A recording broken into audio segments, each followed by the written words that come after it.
everybody, Will here from Downtime Activities, and this was originally going to be the part 3 to my writing series, but as we kind of started working on it, we realized that there's a little bit too much to unpack here over the course of one video when it comes to making interesting characters and fitting characters well into a world. So we talked about it for a little bit and kind of decided to just do it as its own video series. And we're going to go over kind of a lot of concepts over the course of this series, and hopefully in quite a bit of detail. Everything from backstories to whether or not characters fit the sort of power structure of the world or whether they get to break it. And today we're going to start with just kind of an intro to the whole series, as well as some kind of basic concepts that need to be addressed no matter what type of character you're creating. So let's go ahead and get into it. This series is going to be broken down into several different parts. I'll go over some basics in this video, and then in each other video we'll dive into a different topic in a little more detail. Besides the basics here, we'll go over flaws and ideals, whether the character is unguided or chasing a goal, whether the character themselves is summed up by a basic concept or more of a grand design, whether the character experiences growth, a decline, or remains unchanged, whether they have an interesting backstory or just an interesting story, whether the character has strict limits within the world they inhabit or no real limits at all, and in a similar vein, whether the character adheres to the rules of the world they exist in, or whether they're the special case that gets to break them. The focus of these videos is going to be player characters, in the case of tabletop RPGs, and main characters in the case of books or other storytelling. Important NPCs or side characters can absolutely benefit from these discussions as well, but applying these concepts to literally every minor character or barkeep NPC is going to muddy the waters and take away what makes your main characters and player characters unique and interesting. As the author or game master, part of your goal is to keep the focus of the story on the main characters or the players, and they need to stand out in some way, even if it's just because they're the focus of our attention. For tabletop RPGs in particular, players like feeling like the center of attention and the center of the story being told. The problem they're solving should be big and difficult, requiring them to be clever and gain in power in order to take it on, but they should be the main characters of their story. Constantly running into other NPCs more interesting and better than them might be funny at first, but it will get old quick, so you need to be careful about doing it. So, what are the basics of creating good characters? Well, regardless of the various options and considerations that we're going to go over in future videos, a few things need to be present in every good character. They must be believable, they must be somewhat consistent, there must be a reason for the things they do, and they must fit the world they're in, or you better have a damn good reason why they don't. For characters being believable, your boundaries are actually really loose here. Anyone intaking a form of media at all goes into it with a certain suspension of disbelief. Werewolves don't exist in the real world, but for the sake of a gothic horror story, we can step away from our boring real world and accept, even without consciously doing so, the rules of another world instead of our own. A character just needs to be believable within the scope, scale, and style of the story they're within.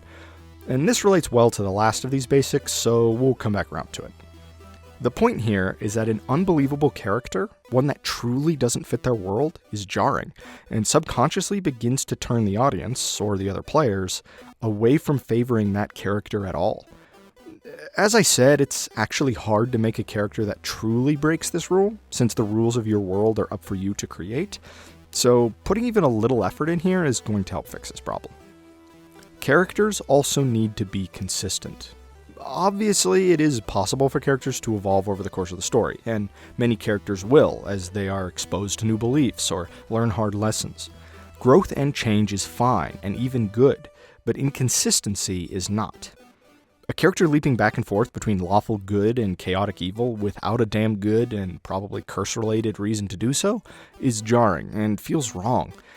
A character could start at one end of the spectrum and slowly, over the course of the story, transition all the way to the other, but it should be a consistent and reasonable decline or rise, not a random flip-flopping. Again, I don't want to give the impression here that your character always needs to make the same decisions the same way, but that when they make different decisions, or make a decision driven by a different flavor of morality or loyalty, it should help to showcase a change within the character and remain consistent with that change. or making that decision needs to affect the character in some way. The random evil deed done by a good character should continue to haunt them for a while, which helps to pull it into alignment with the rest of the character's actions, and thus maintain that consistency. Sticking with a similar theme here, your character needs a reason to do the things they do. This doesn't mean that every single individual action is driven by some specific cause, but more that there should be reasons why they are in broad strokes the way they are.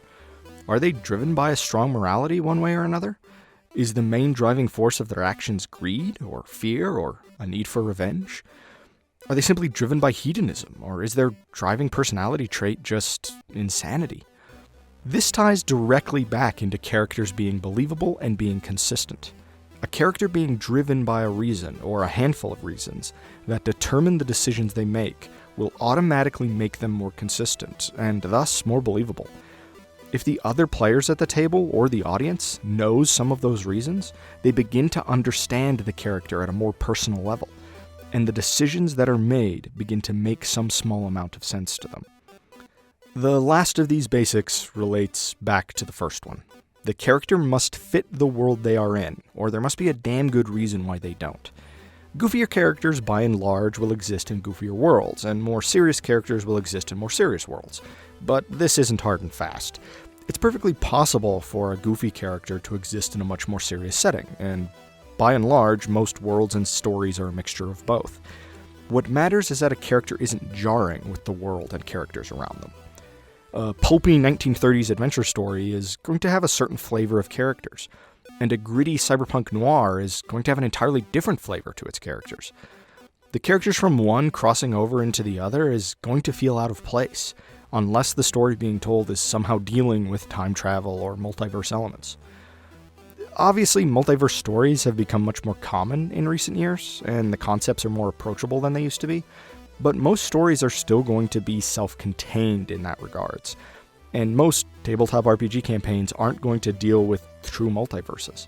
They might involve hopping between planes, but those planes all tend to exist within the same world or universe and aren't going to actually broaden the feel and style of a story all that far. Characters who fit their world well are automatically more believable and understandable.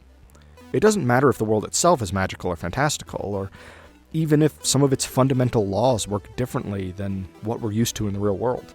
Believability, or in most cases a suspension of disbelief, is more about the pieces fitting together well than about those pieces matching what we know is real.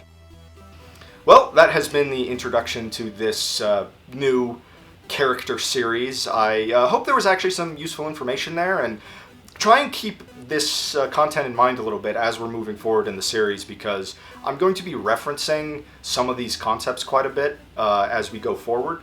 And as we go forward, everything's going to get quite a bit more detailed than what we've gone over here. So if you're looking forward to that, please keep your eye on the channel. Please consider liking or commenting or subscribing. As a tiny channel, all of that really does help us out a lot. Sooner or later, we will stop asking you to do that. I'm sure you're all sick of hearing that. But as always, in the meantime, go forth, slay dragons, sling spells, roll dice, and enjoy your downtime activities.